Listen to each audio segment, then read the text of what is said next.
बूढ़े माता पिता का दर्द। जयशंकर प्रसाद जी के घर में आज रौनक ही रौनक छाई हुई थी। उनके घर में आसपास की महिलाएं सोहर गीत गा रही थी, तो कुछ महिलाएं ढोलक भी बजा रही थी, तो कोई नृत्य कर रही थी। चारों तरफ माहौल खुशनुमा था। गांव का बच्चा बच्चा भी खुश था। उन्हें भी खुशी का एहसास था। हो भी क्यों ना। इतने मन्नत के बाद, करीब शादी के 15 साल बाद, उनके घर में एक नया सदस्य जो आया था, वह अपने पुत्र के जन्म की हर खुशी को उत्सव में बदलना चाहते थे, क्योंकि इस दिन का इंतजार ना जाने कितने वर्षों से कर रहे थे। अब तो जयशंकर प्रसाद जी के हाव भाव में भी बदलाव आ गया था। जयशंकर प्रसाद जी पेशे से वकील थे, इसलिए हर कोई उन्हें वकील साहब कहकर संबोधित किया करते थे। वह एक नामी वकील थे। उनके वकालत के सभी दीवाने थे, इसलिए सभी तरफ तो उनके ही चर्चे थे। बड़े बड़े नेता और बिजनेसमैन से जान पहचान थी। वह हमेशा सच का साथ देते थे। उनका स्वभाव थोड़ा सख्त तो थोड़ा मोम की तरह नरम भी था। उनके अंदर एक भोला सा बच्चा भी कभी कभी दिखाई देता था। वैसे अपने घर पर पत्नी से भी स्नेह कम नहीं था उनका। तभी तो वह अक्सर सुलेखा जी से कहते थे, सुलेखा, तुम तो मेरी पहली पत्नी हो। तुम्हारे जितना प्यार मैं किसी और को नहीं करता। सुलेखा जी भी चीढ़ कर कहती, और दूसरी कौन है? अरे दूसरी मेरा काम।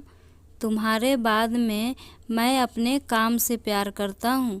बस यूं ही आपस में हंसी मजाक करते रहते थे। सुलेखा जी बोली, अजी, अब हमें किसी चीज़ की कमी नहीं है। भगवान ने हमें हर चीज़ दिया था, बस संतान की सुख नहीं थी। अब वह भी पूरी हो गई। अब हमें जीवन जीने का सहारा मिल गया। उन्होंने अपने बेटे का नाम बड़े प्यार से मोहन रखा। धीरे धीरे समय बीतते गया और मोहन भी बड़ा हो गया। वकील साहब अपने बेटे को जान से भी ज़्यादा प्यार करते थे। वह बहुत ही चंचल और शरारती था। उसकी उम्र लगभग 4 वर्ष होने को आई थी।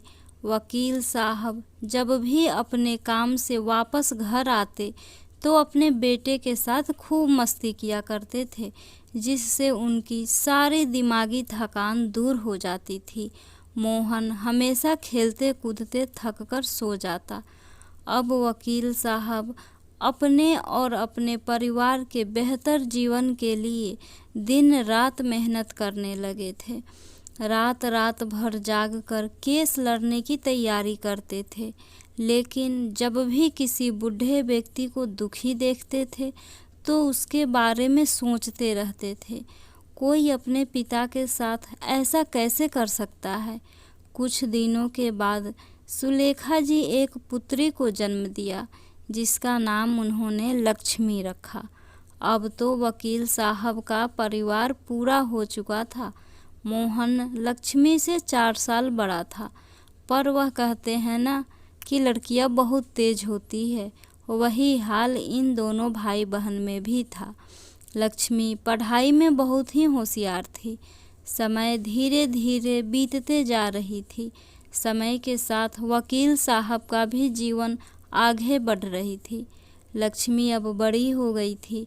सभी आसपास के लोग कह रहे थे कि वकील साहब के पैसे में काई जम रहा है। देखो तो लक्ष्मी बिटिया देखते ही देखते कितनी बड़ी हो गई। अब तो लक्ष्मी अपने माँ के कामों में हाथ भी बटाने लगी थी और कॉलेज भी जाने लगी थी।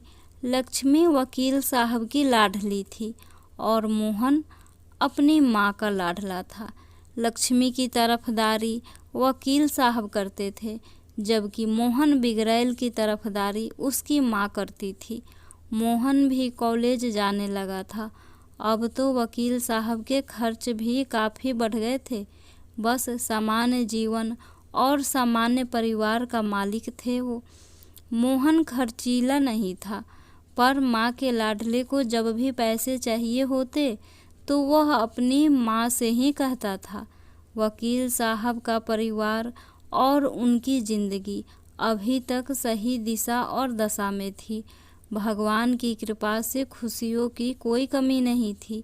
खुशी भरे जीवन कब गुजर जाता है इसका पता नहीं लगता, जबकि दुख भरे दिन काटे नहीं कटते।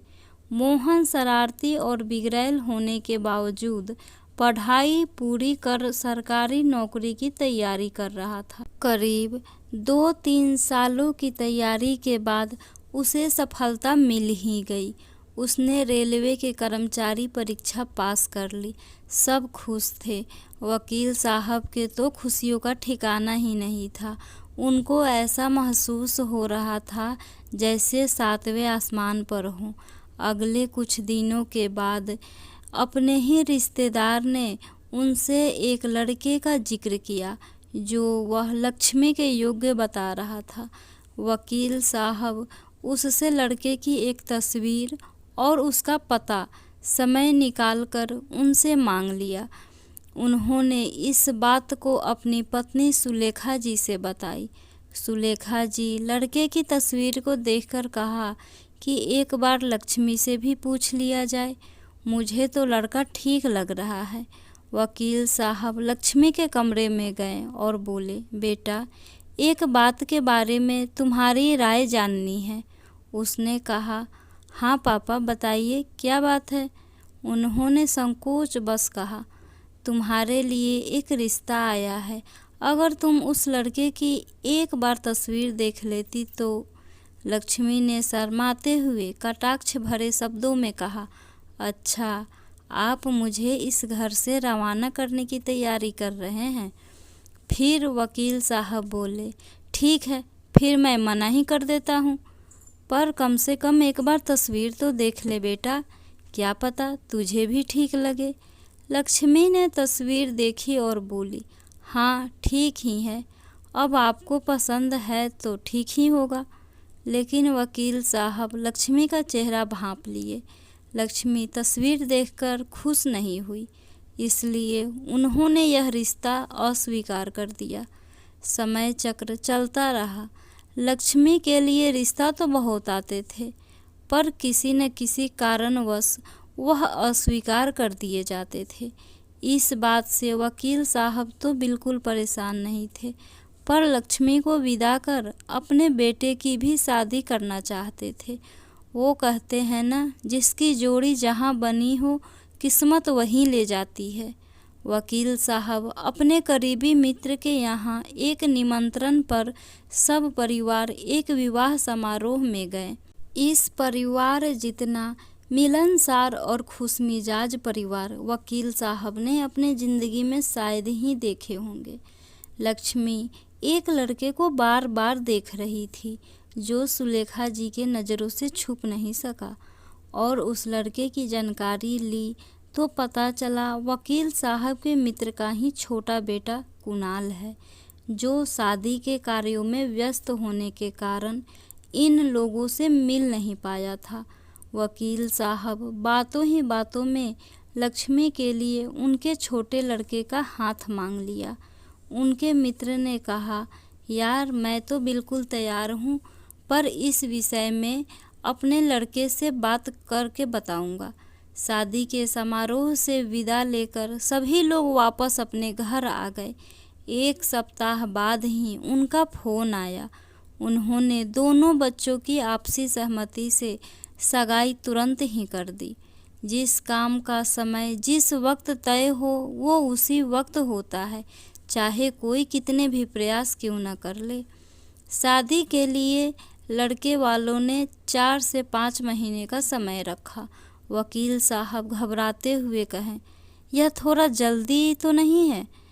उनके मित्र ने कहा, यार तुम परेशान बहुत होते हो, हम भी आपका पूरा सहयोग करेंगे। सभी लोग लक्ष्मी की शादी की तैयारी में जुट गए। सारे सामान जो लड़की के शादी में दिया जाता है उन सभी की खरीदारी होने लगी। उन्हें लड़के वालों ने भी बहुत सहयोग दिया, जिससे सभी काम आसानी से हो गया। आखिर वह दिन आ ही गया जिस दिन लक्ष्मी की शादी थी। वह दुल्हन के लाल जोड़े में परी लग रही थी। वकील साहब और उनकी पत्नी दोनों का रो रो कर बुरा हाल हो रहा था। किसी भी काम के बहाने बाहर जाकर छुप छुप कर रो रहे थे। लक्ष्मी की विदाई के समय तो वकील साहब फूट फूट कर रो रहे थे। उनकी पत्नी का तो हाल ही बेहाल था। लक्ष्मी अपने ससुराल में खुश थी। अब सुलेखा जी अकेले इतने बड़े घर में रोती रहती थी। वकील साहब से अपनी पत्नी का अकेलापन देखा नहीं गया, इसलिए मोहन के लिए भी अच्छा रिश्ता देखना शुरू कर दिए। मोहन भी अपने पसंद की लड़की से शादी कर लिया, क्योंकि लड़की भी वही कार्य करती थी जहां मोहन काम किया करता था। दोनों सरकारी नौकरी में थे, तो दोनों में प्यार हो गया, जिसका वकील साहब बिल्कुल विरोध नहीं किया।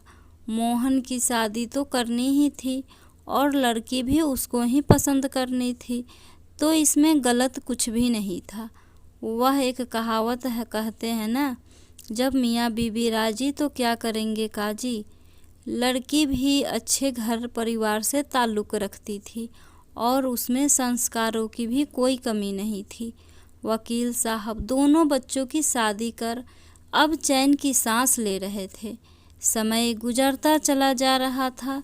परिवार में सब कुछ अभी तक सामान्य था, लेकिन बहुत जल्द ही एक तूफान ने वकील साहब के दरवाजे पर दस्तक दे दी और उनकी पत्नी सुलेखा जी की मृत्यु हो गई। अब तो वकील साहब के शरीर में कुछ बचा ही नहीं था, जैसे उनकी दुनिया ही लूट गई और वह बिल्कुल अनाथ जैसे रहने लगे। वकील साहब सारे दिन एक कमरे में अपने को कैद करके रखते थे। उन्होंने जीना ही छोड़ दिया। वकील साहब बार बार उस दिन को कोसते थे जिस दिन सुलेखा जी की मृत्यु हुई थी। अब तो बेटा बहू भी उनसे उतना मतलब नहीं रखते थे, लेकिन एक दिन उनके अंधेरे भरे जीवन में रोशनी आई, क्योंकि बहू ने एक पुत्र को जन्म दिया। पुत्र की देखभाल के कारण बहू को नौकरी छोड़नी पड़ी। वकील साहब अपने पोते से बहुत प्यार करते थे। उसका नाम उन्होंने लव रखा। उसके साथ खेलते हुए दिन कब निकल जाता उन्हें पता ही नहीं चलता। जब वह हंसता था तो उन्हें मोहन की बचपन की दिन याद आती थी। समय के साथ वकील साहब और बूढ़े हो गए। उनके हाथ पैर कांपने लगे। वकील साहब कुछ भी खाते थे तो वह उनके हाथों से गिर जाता था और उनके कपड़े खराब हो जाते थे। इसलिए वकील साहब अपने शरीर से बेहद परेशान हो चुके थे। लव उनका पोता ही उनसे बातें करने आ जाया करता था। मोहन और उसकी पत्नी के व्यवहार में परिवर्तन आ गया था। लक्ष्मी भी अपने पिता से कभी कभी मिलने आती थी। उसको एक लड़का और एक लड़की थी। दोनों बच्चों के आते ही वकील साहब की जैसे दिवाली हो जाती थी। जब तक वो ठहरते वकील साहब बहुत खुश हो जाते थे। उन्हें आनंद मिलता था। उनके जाने के बाद वही उदासी भरी दिन और वही संकटपूर्ण रात जो काटे नहीं कटती। वकील साहब जितना खुश अपनी जवानी में थे, उतना ही दुखी अपने वृद्धावस्था में हो गए थे। वह अपनी पत्नी के तस्वीर के सामने घंटों बैठकर दिल की बातें किया करते थे। सुलेखा, तुम्हारा बेटा मोहन अब मुझे बोझ समझने लगा है। वह कई बातें ऐसी कहता है कि मैं उन्हें बाद में सोचकर बहुत रोता हूँ और ईश्वर से प्रार्थना करता हूँ कि मुझे अपनी शरण में ले ले। लव मुझे खाना खिलाने के लिए आता है और कई बार मेरे साथ ही भोजन खाने लग जाता। इस वजह से मैं भी कुछ निवाला अपने हलक से नीचे उतार लेता हूँ। जब कभी उसे कोई काम होता या खेलने का भूत सवार रहता तो खाना देकर चला जाता है, और एकदम जैसे तुम कहती थी ना वैसे ही वह भी कहता है, दादाजी खाना पूरा ख़त्म करना वरना बात नहीं करूँगा। इस आदेश को तो मैं वैसे ही पूरा करता, क्योंकि मुझसे बात करने वाला एक वही तो था। जब वह विद्यालय रहता है तो मैं अपनी अंधेरी कोठरी में बैठकर सिर्फ उसके आने का इंतज़ार करता रहता हूँ। मैं जब जवान था और अपना मोहन जब छोटा था तो मैं किसी भी बूढ़े आदमी को दुखी देखता था तो बहुत घबरा जाता था। देखो ना, समय मुझे भी उसी रास्ते पर लाकर खड़ा कर दिया है। बात करते करते रात हो गई, तभी अचानक लव आया और बोला, दादू यह मर क्या होता है?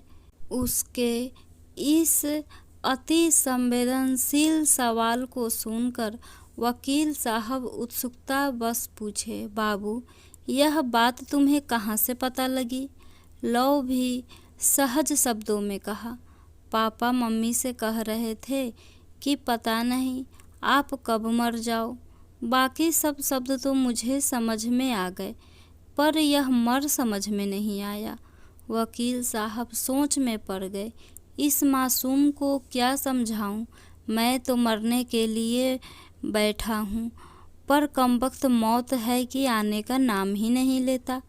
वकील साहब उसके सवालों के जवाब नहीं दिए और उससे कहा कि बड़ों की बातों को सुनकर किसी को बताया नहीं करते।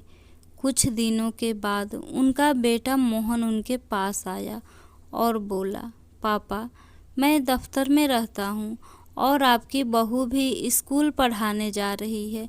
आपकी रोटी पानी का भी ध्यान नहीं रह पाता है।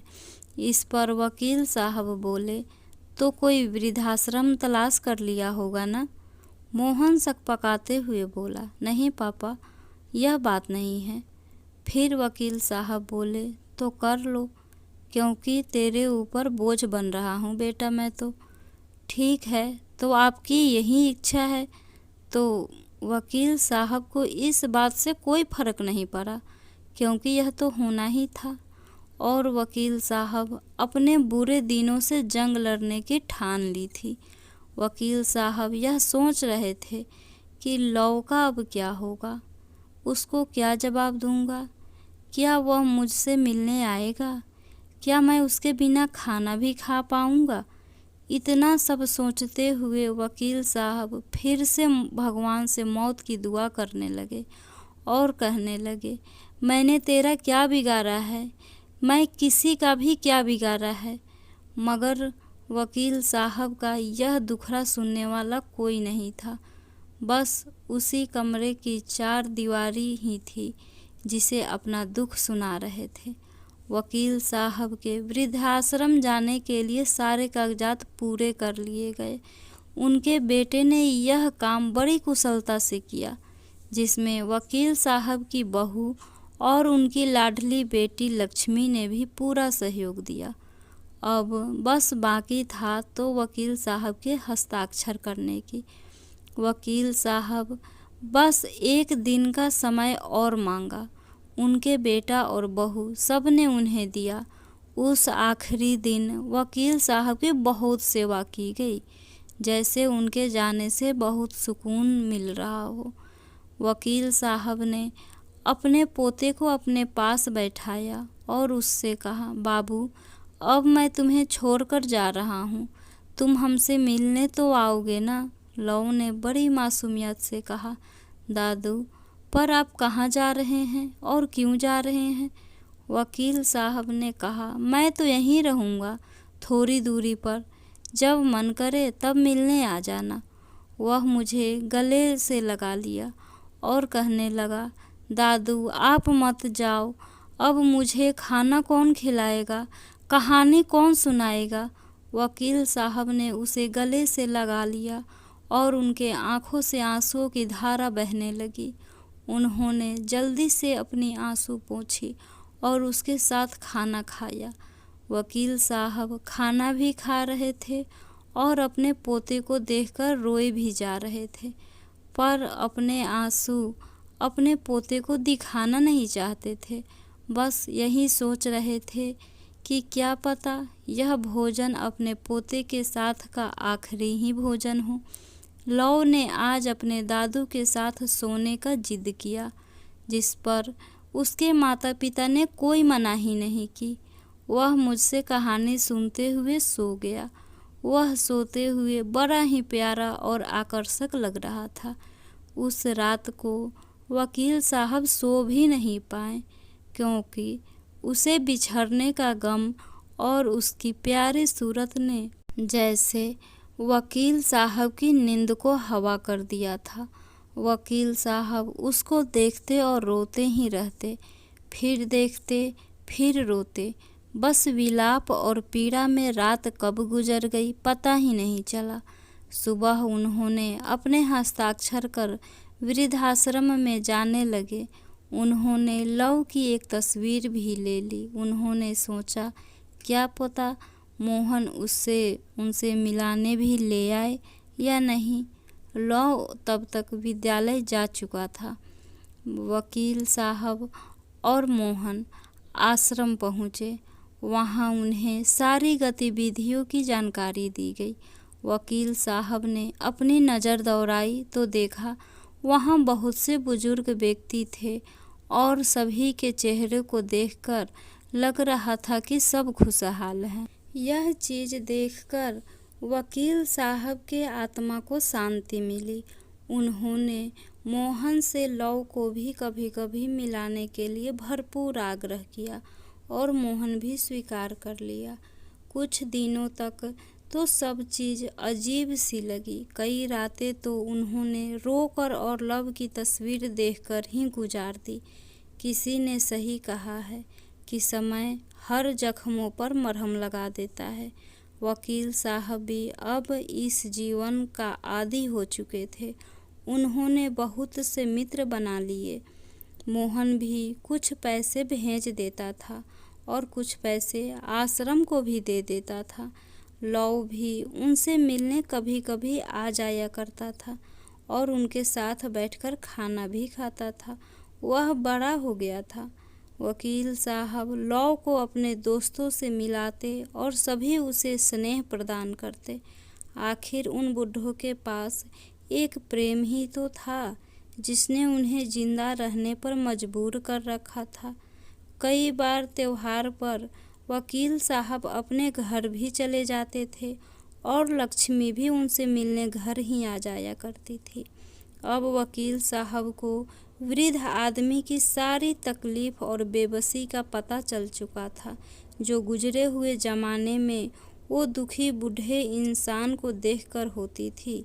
लाचार बेबस वृद्ध इंसान को देखकर वकील साहब को काफ़ी पहले ही एहसास हो गया था कि जर्जर बुढ़ापे में किसी चीज़ की कोई कद्र नहीं होती, चाहे वो इंसान हो या जानवर हो।